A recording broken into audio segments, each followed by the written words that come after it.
Okay, so last night I was up playing Red Dead Redemption 2 up until 7 in the morning because I'm addicted to that game that I'm finally actually getting into the story mode. And I was fully intending on sleeping until 5 like a degenerate.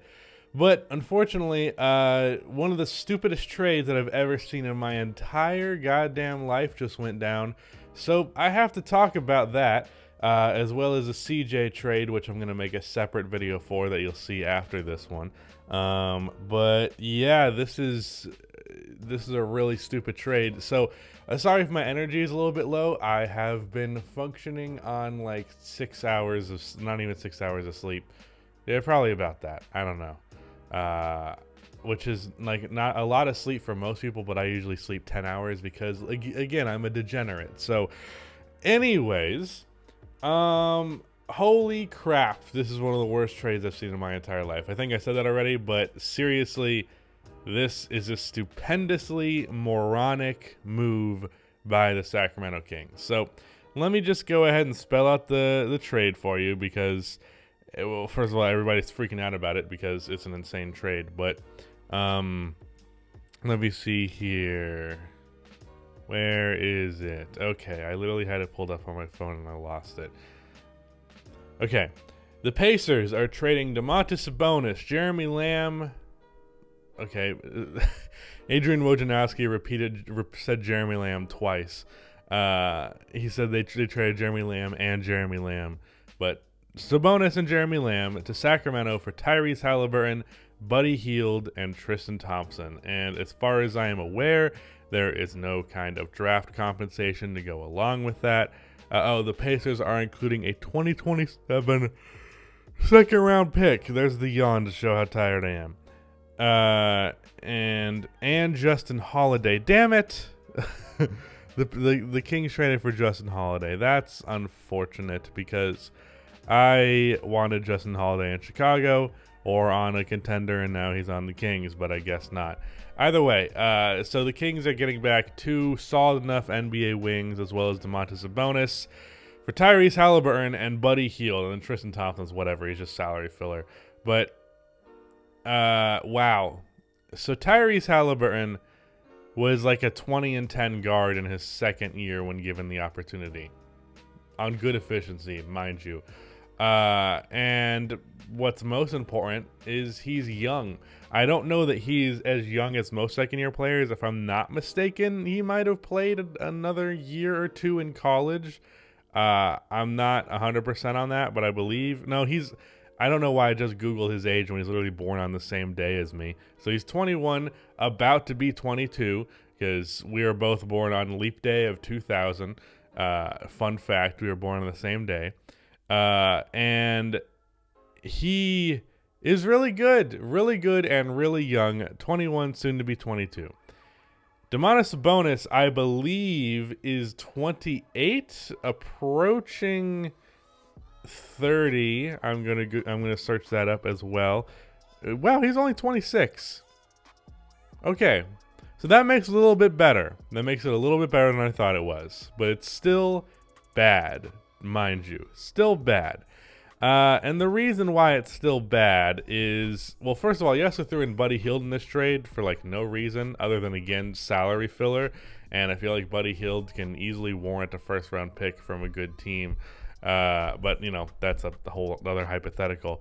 But it's stupid because you could have traded De'Aaron Fox in this move and kept Tyrese Halliburton. At this point, I'm fully on the train that Tyrese is going to be better than Fox, and he has been better than him for when he's been given the opportunity this year. And De'Aaron is older, much more expensive, and you could have kept Buddy Hield in this hypothetical trade. So if you just trade Fox for him straight up, you don't have to do the salary filler with Buddy Hield. Older, more expensive, seems to be declining a little bit, or at least has this year. And instead you trade your best young asset and a player that I just believe is going to be better than both Sabonis and De'Aaron Fox. Now, I will say, now that I know that, for whatever reason, I thought Sabonis was like almost 30.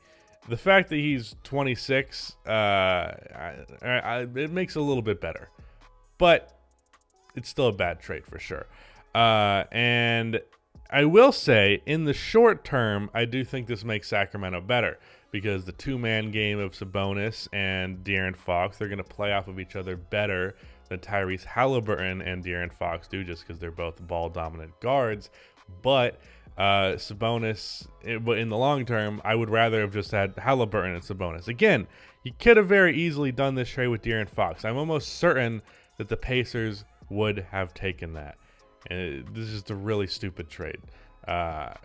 Yeah, pretty much everybody hates it. Everybody on Twitter is like, wow, that's a fucking highway robbery. I do think a tad overreaction because, again, Sabonis is younger than I thought he was, but it's still not a good move for sure.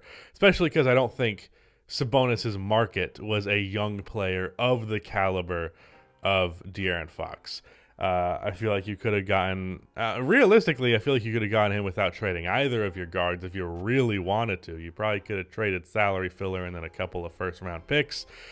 But no, for whatever reason, they decided to ship off the best asset that they've had and the one lottery pick that they've hit on in the last 15 years, one of like 3, I think. So, yeah, that was a colossal fuck-up on the Sacramento Kings part. Let me real quick talk about the Pacers part. That's a home run, and then some. When you're talking about rebuilding a team, you got rid of Sabonis. You did the Karis LeVert trade, which I did not make a reaction video to because I didn't think it was a big enough deal, but I probably should have because I guess it was. But they got a first-round pick, a second-round pick that is basically like the 32nd pick, so like a late first-round pick. But like it's not really a first-round pick, but it's close. So let's just say 2 first-round picks for him, and then what was the player they got back in that deal? I forgot. Why am I blanking on that? I don't remember. Whatever. Either way, the second round pick or for the first round picks, you get you get this second round pick. Well, you traded a second round pick to the Kings. Actually, they might have traded that second round pick that's basically a first round pick. I'm not sure. It's not clarified by Woj, but that's a good return for that's a Hall of Fame return for Domantas Sabonis. And for a team that's trying to rebuild, getting a young guard in Tyrese Halliburton to be excited about for the future is like really, really, really a good start. And will generate interest in the Pacers. Now, I don't think Tyrese Halliburton is going to be some like all-time talent. I think he's going to be an all-star guard who's pretty damn good, but I would probably assume he ends up being in like a Drew Holiday type of tier at his peak, maybe a little bit higher than that. Maybe making a few more all-star teams that Drew Holiday has, even though we should have made it this year over Chris Middleton, but that's a different conversation entirely. Either way, Tyrese Halliburton is just, if you're a Pacers fan, you should be very excited because you just got a really, really, really good young player in exchange for a player who, frankly, I don't think had that value. I think you just robbed Sacramento blind. And going forward with this rebuild, you have some more draft capital. You have this really talented young player. You have your own pick this year, and that whatever lottery pick that ends up being, hopefully it's a high pick and you take them. You got 2 really important young players right there to build off of, not to mention what you potentially get from Malcolm Brogdon in the offseason. Probably able to trade him for a pick or a young player as well. You can't trade him at this deadline because of some contract stuff, because he just got extended. But either way, the Pacers are off to a really good start with their rebuild, and the Sacramento Kings are stupid. I think that's the conclusion of the video. Sorry if it was rambling and I was piecing my thoughts together as I went along. That's how these go as it is, but I'm also functioning on being very tired. So, yeah. But that is it. Goodbye.